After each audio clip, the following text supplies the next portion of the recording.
Here's a question that'll mess with your head. How big is the universe? Not just our planet, not just our solar system, not even just our galaxy. I'm talking about the entire universe, everything that exists. And here's the crazy part. Our entire galaxy, the Milky Way, which contains hundreds of billions of stars, is basically just a tiny speck compared to the universe. Most people have no idea just how mind-bendingly huge space actually is. We throw around words like galaxy and universe like they're similar things, but the difference between them is so massive that our brains literally can't process it. Think about it this way. If our galaxy was the size of a coin, the observable universe would be the size of, well, we'll get to that, and trust me, you're not going to believe it. Today, we're going to take a journey starting right here on Earth, and we're going to zoom out, step by step. We'll go from our planet, to our solar system, to our galaxy, and then finally to the entire universe. And along the way, I'm going to show you just how impossibly, ridiculously, absurdly huge the universe really is. Fair warning, this is going to break your brain a little bit, because once you truly understand the scale of the universe, you'll never look at the night sky the same way again. Let's start small and work our way up. But before that, please make sure to like the video and subscribe the channel. That really helps.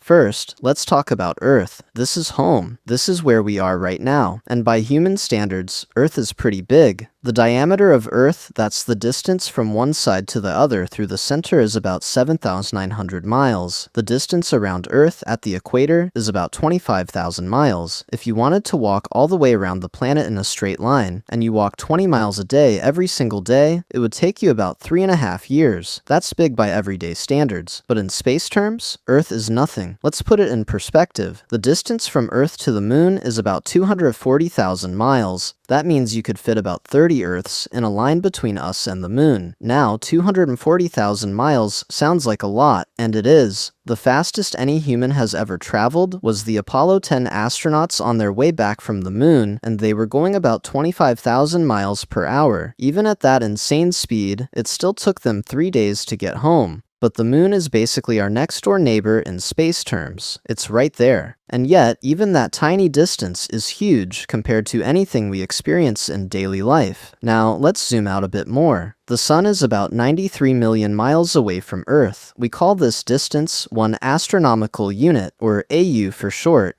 Light, which is the fastest thing in the universe, travels at 186,000 miles per second. Even at that speed, it takes sunlight about 8 minutes to reach us. Think about that. The light you see from the sun right now left the sun 8 minutes ago. You're not seeing the sun as it is now. You're seeing it as it was 8 minutes in the past. At 93 million miles away, the sun is so far that if you tried to drive there in a car going 60 miles per hour, it would take you about 177 years, and you'd run out of gas. But even the sun is close compared to what comes next. Our solar system is much bigger than most people realize. It's not just the 8 planets orbiting the sun, it extends way, way beyond that. Neptune, the farthest official planet from the sun, is about 2.8 billion miles away. That's 30 times farther than Earth is from the sun. Light from the sun takes about 4 hours to reach Neptune, but our solar system doesn't end at Neptune. Beyond Neptune is a region called the Kuiper Belt, which is full of icy objects like Pluto, and beyond that is the Oort cloud, a massive shell of icy debris that surrounds our entire solar system. The Oort cloud extends out to about 100,000 astronomical units from the sun. Remember, 1 AU is the distance from Earth to the sun, about 93 million miles. So 100,000 AUs is about 9.3 trillion miles. Let me say that again, 9.3 trillion miles.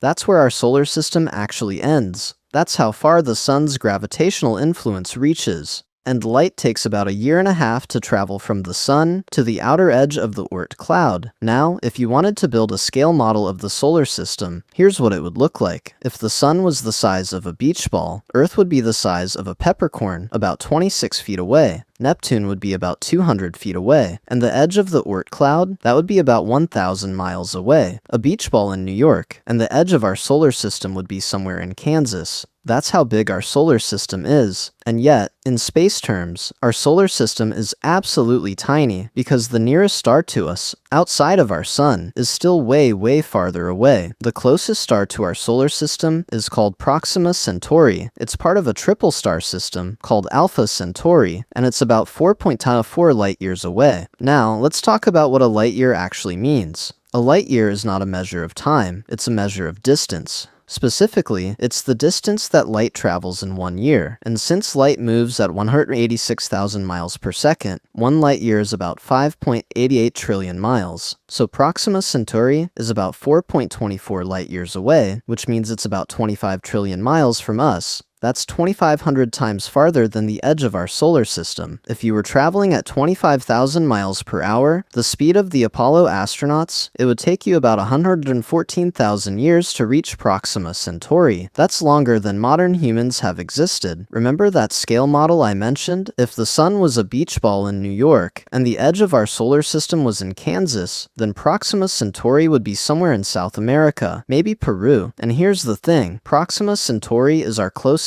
neighbor. It's right next door by galactic standards. Most stars are much, much farther away than that. The next nearest star, after Alpha Centauri, is Barnard's star, about 6 light years away. After that is Wolf 359, about 7.8 light years away. These are all tiny red dwarf stars, much smaller than our sun. The nearest star, similar to our sun, is called Tau Ceti, and it's about 12 light years away. That's 70 trillion miles. Now, all of these stars, our sun, Proxima Centauri, Barnard's star, all of them are part of the Milky Way galaxy. They're all in our cosmic neighborhood, relatively speaking, and there are hundreds of billions more stars in our galaxy spread out across a distance that makes these numbers look tiny. So let's zoom out even more and talk about the galaxy itself. The Milky Way is our home galaxy. It contains somewhere between 200 billion and 400 billion stars. Some estimates go even higher, up to 1 trillion stars. We don't know the exact number because we can't see the whole galaxy from where we are. We're inside it. The Milky Way is shaped like a flat disk with a bulge in the middle and spiral arms extending out from the center. If you could look at it from the side, it would look kind of like 2 fried eggs stuck back to back. From above, it would look like a spiral with arms curving outward.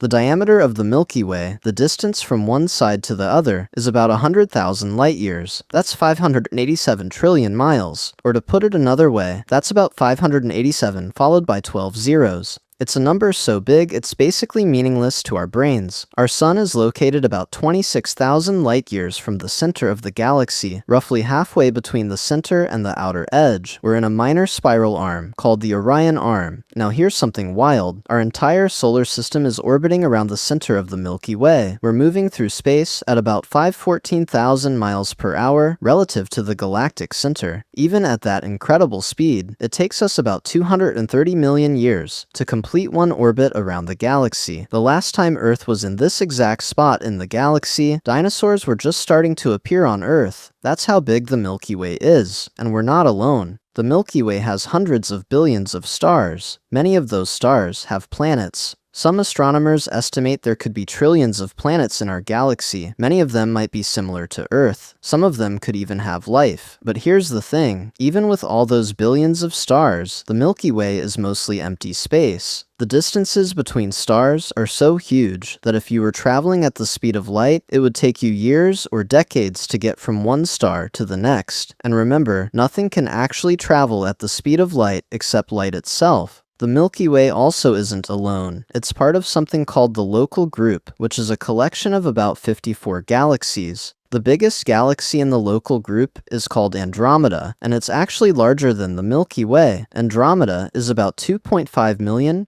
light years away from us. Now, 2.5 million light years is an absolutely mind-blowing distance. But in cosmic terms, Andromeda is right next door. It's so close that in about 4 billion years, Andromeda and the Milky Way are going to collide and merge into one giant galaxy. But even the Local Group, with its 54 galaxies, is just a tiny speck in the universe. Galaxies don't float around alone in space. They tend to cluster together because of gravity. Our Local Group is part of something called the Virgo supercluster. This is a massive collection of galaxy clusters that contains about 100 galaxies galaxy groups, with a total of maybe 47,000 galaxies. The Virgo supercluster is about 110 million light-years across. Think about that for a second. Our galaxy is 100,000 light-years across. The Virgo supercluster is 110 million light-years across. That means you could fit about 1,100 Milky Way galaxies side by side across the width of the Virgo supercluster. At the center of the Virgo supercluster is something called the Virgo cluster, which is the densest concentration of galaxies in our cosmic neighborhood. It contains about 1,500 galaxies packed into a region about 15 million light-years across. But even the Virgo supercluster isn't the biggest structure out there. In 2014, astronomers discovered that the Virgo supercluster is actually just one lobe of an even larger structure called Laniakea. This is a supercluster of superclusters, containing about 100,000 galaxies spread across 520 million light-years. Laniakea is so big that light would take 500 million years to cross from one side to the other, and our entire Milky Way galaxy, with its hundreds of billions of stars, is just one tiny galaxy out of 100,000 in this structure. Our address in the universe goes like this: Earth, Solar System, Orion Arm, Milky Way Galaxy, Local Group, Virgo Supercluster, Laniakea Supercluster. But Laniakea is just one supercluster. There are millions of other superclusters out there, each containing tens of thousands of galaxies. Between these superclusters are massive voids, regions of space that contain very few galaxies. These cosmic voids can be hundreds of millions of light-years across. They're the emptiest places in the universe. If you could zoom out far enough to see the entire universe, all these superclusters and voids would create a pattern that looks kind of like a cosmic web. Superclusters form long filaments and sheets with voids in between, like a giant three-dimensional spider web made of galaxies. And we're only talking about the observable universe so far. The actual universe is probably much, much bigger than what we can see. Okay, so now we get to the really big stuff, the observable universe. First, let's be clear about what observable means. The observable universe is the portion of the universe that we can theoretically see from Earth. It's limited by the speed of light and the age of the universe. The universe is about 13.8 billion years old. That means light from objects farther away than 13.8 billion light-years hasn't had time to reach us yet. We physically cannot see anything farther than that because the light hasn't gotten here. But here's where it gets tricky. The universe has been expanding ever since the Big Bang. So objects that were, say, 13 billion light-years away when they emitted their light are now much farther away because space itself has been stretching. When you account for this expansion, the observable universe is actually about 46.5 billion light-years in radius. That means the diameter of the observable universe, the distance from one side to the other, is about 93 billion light-years. Let me write that out: 93,000 light-years. Remember, one light-year is about 5.88 trillion miles. So 93 billion light-years is about, I'm not even going to try to write out that number. It's roughly 550,000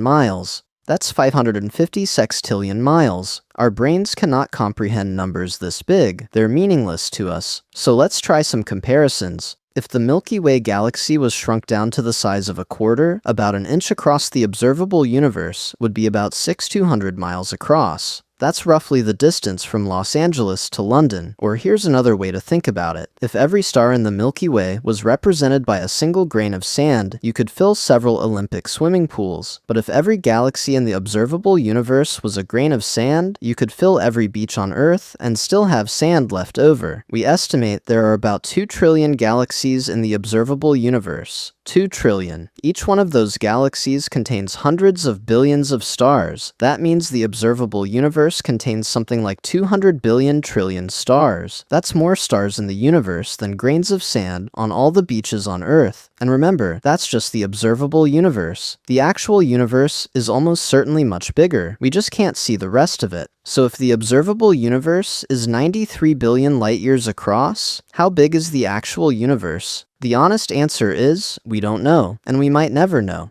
The observable universe has a limit because light can only travel so far in the time since the Big Bang, but that doesn't mean the universe stops at that boundary. Space almost certainly continues beyond what we can see. Some scientists think the universe might be infinite, literally endless, just going on forever in every direction. If that's true, then asking, how big is the universe, is like asking, what's the biggest number? There isn't an answer because it doesn't end. Other scientists think the universe is finite, but doesn't have an edge. This might sound contradictory, but think about the surface of Earth. If you walk in any direction on Earth, you'll never reach an edge or a boundary. You'll just keep going around and around. The universe might work the same way, but in 3 dimensions instead of 2. Based on measurements of the universe's geometry and expansion, scientists estimate that the total universe, the part we can't see, is at least 250 times larger than the observable universe. That would make it at least 23 trillion light-years across, but it could be way bigger than that. Some theories suggest it could be millions or even billions of times larger than what we can observe. And if it's actually infinite, well, then it's infinitely bigger. There's also the possibility of something called the multiverse. The idea that our universe is just one of many universes, each with its own laws of physics and properties. If that's true, then the total everything is even bigger than we can imagine. But let's stick with what we can measure, the observable universe. Okay, so let's try to wrap our heads around these scales by comparing them directly. Earth is about 7,900 miles across. Our solar system, including the Oort cloud, is about 9.3 trillion miles across. The Milky Way galaxy is about 587 trillion miles across, and the observable universe is about 550 sextillion miles across. Let's shrink everything down to make it easier to visualize. If Earth was the size of a marble, about half an inch across, then the solar system would be about 116 miles across. The Milky Way would be about 7.4 million miles across. That's about 30 times the distance from Earth to the Moon. And the observable universe would be about 700 billion miles across, roughly 140 times the diameter of Neptune's orbit. Or let's try it a different way. If the Milky Way galaxy was shrunk down to the size of Earth, about 7,900 miles across, then the observable universe would be about 7.3 billion miles across. That's roughly the diameter of Uranus's orbit around the Sun. Here's maybe the most mind-blowing comparison. If you could travel at the speed of light, 186,000 miles per second, the fastest possible speed in the universe it would take you, 1.3 seconds to reach the Moon, 8 minutes to reach the Sun, 5.5 hours to leave the solar system, reaching Pluto, 4.24 years to reach the nearest star, 100,000 years to cross the Milky Way, 2.5 million years to reach Andromeda, 93 billion years to cross the observable universe. But wait, the universe is only 13.8 billion years old, so even if you started traveling at the speed of light the instant the universe began, you still couldn't have crossed it by now. That's because space itself is expanding faster than light can travel across it. This is the cosmic speed limit problem. The universe is expanding, and distant parts of it are moving away from us faster than light can travel. This means there are parts of the universe we will never, ever be able to reach or see, even in principle. Let's talk about that expansion for a minute, because it's important for understanding the size of the universe. The universe isn't expanding into anything. Space itself is expanding. Imagine you drew dots on a balloon and then blew up the balloon. The dots would move farther apart from each other, not because they're moving across the surface of the balloon, but because the surface itself is stretching. That's what's happening with the universe. Galaxies aren't moving through space away from each other. Space itself is expanding, carrying the galaxies along with it. This expansion is happening everywhere, all at once. Right here in this room, the space between you and your screen is expanding, but you don't notice it because gravity holds everything nearby together. The expansion only becomes noticeable at enormous distances between galaxy clusters that aren't gravitationally bound to each other. The rate of expansion is described by something called the Hubble constant. Currently, we measure it at about 46 miles per second per megaparsec. What that means is, for every 3.26 million light-years of distance, space is expanding at an additional 46 miles per second. So if a galaxy is 3.26 million light-years away, it's moving away from us at 46 miles per second because of the expansion of space. If it's 6.52 million light-years away, it's moving away at 92 miles per second, and so on. This means that galaxies far enough away are receding from us faster than the speed of light, not because they're moving faster than light through space, space, but because the space between us and them is expanding so fast. And here's the really wild part. This expansion is accelerating. The universe is expanding faster and faster over time. We don't know why. We call the force driving this acceleration dark energy, but honestly, we have no idea what it actually is. Because of this acceleration, there's a cosmic horizon beyond which we will never be able to see, no matter how long we wait. Galaxies beyond that horizon are moving away from us so fast that their light will never reach us. So what's out there beyond what we can see? Most likely, it's more of the same. More galaxies, more stars, more planets. The laws of physics should be the same everywhere, so we'd expect the universe beyond our cosmic horizon to look pretty much like the part we can observe. But there are some wild alternative ideas. Some theories suggest that the universe might not be the same everywhere. Maybe in regions far beyond what we can see, the laws of physics are different. Maybe the strength of gravity is different, or the speed of light is different, or matter behaves in totally different ways. There's also the idea of eternal inflation. This theory suggests that our observable universe is just one bubble in an eternally inflating space. New bubbles, new universes are constantly forming, each with potentially different properties. If this is true, then beyond our observable universe, there might be regions that are fundamentally different from anything we can imagine. And then, there's the simulation hypothesis, the idea that our entire universe might be a computer simulation created by some advanced civilization. If that's true, then the universe might just be as big as the computer it's running on. But let's not go down that rabbit hole. The truth is, we might never know what's beyond the observable universe. It might literally be unknowable. We're limited by the speed of light and the age of the universe, and there's no way around those fundamental constraints. But that's okay. Even just understanding the scale of what we can see is more than enough to blow our minds. You might be wondering, why does any of this matter? Why should we care how big the universe is? Well, for one thing, it puts everything into perspective. Every problem you've ever had, every worry, every argument, every achievement, all of it happens on a tiny blue dot in an ordinary solar system, in an average galaxy, in an unremarkable part of an incomprehensibly vast universe. The astronomer Carl Sagan put it perfectly when he talked about Earth as a pale blue dot. He said, "Look again at that dot. That's here. That's home. That's us.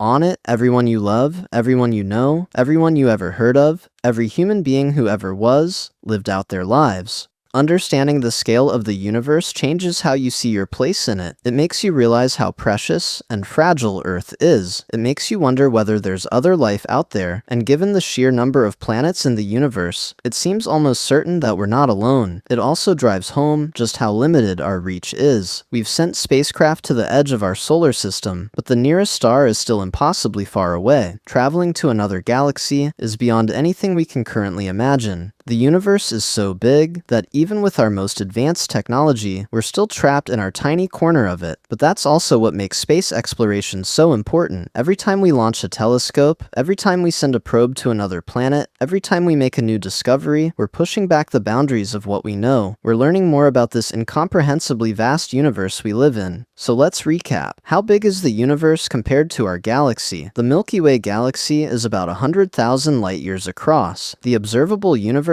is about 93 billion light-years across. That means the observable universe is about 930,000 times wider than our galaxy. If you think about it in terms of volume, the observable universe is about 800 million billion times bigger than the Milky Way. That's the number 8 followed by 17 zeros. And remember, that's just the observable universe. The actual universe is almost certainly much, much bigger. It might even be infinite. Our galaxy, which contains hundreds of billions of stars and trillions of planets, is basically just a speck of dust floating in an ocean of space. And Earth? Earth is less than an atom in that speck of dust. Everything you've ever known, every person who's ever lived, every event in human history, all of it happened on a planet that's effectively invisible when you zoom out to the scale of the universe. That's both humbling and awe-inspiring. We're so small, so insignificant in the grand scheme of things, but at the same time, we're the universe becoming aware of itself. We're the part of the universe that's figured out how to ask these questions, to measure these distances, to comprehend these scales. And that's pretty amazing. So the next time you look up at the night sky, remember, every star you can see with your naked eye is in our galaxy. They're all neighbors, relatively speaking. The vast majority of the universe is completely invisible to us, hidden beyond the cosmic horizon, but it's out there. Trillions of galaxies, each with billions of stars, each potentially with planets and maybe even life. All of it part of a universe so big that we can't even see most of it. How big is the universe compared to our galaxy? It's so big that the comparison almost doesn't make sense. It's like comparing a single atom to planet Earth. The scales are just too different. But now you know, and you'll never look at space the same way again.